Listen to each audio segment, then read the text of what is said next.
Welcome to the 14th video of the physics lecture series for the National Science and Mathematics Olympiad. In this video, we will discuss the case of freefall.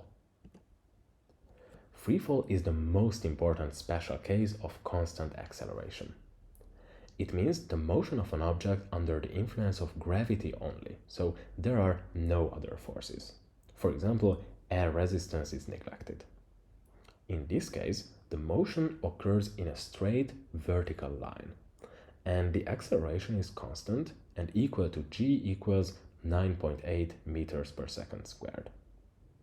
It is important to remember that free fall is not just when we drop an object, but also when we throw it upwards. And in that case, it includes both going up and coming down.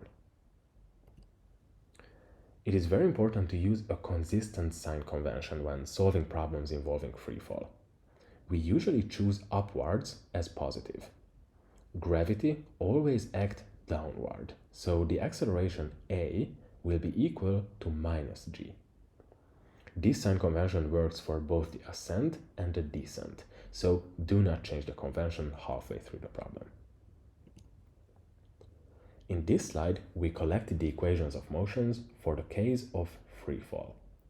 It is very important to see that these are not new equations. We simply substituted minus g in place of a in all of the equations. Take a look at them and compare them with the ones we had in the general case to make sure that you can use them correctly. Let's finally focus on the upward part of the trajectory, as this is the trickier case. When we throw an object upward, it starts with an initial positive velocity. Remember that we choose the upward direction as positive. However, gravity acts downward, so it will gradually slow down the object. The velocity decreases until it reaches zero at the top. So the object stops there for a moment, and then its velocity turns negative, so it will start falling down. The velocity constantly changes during the free fall, but remember that the acceleration is constant for the whole time.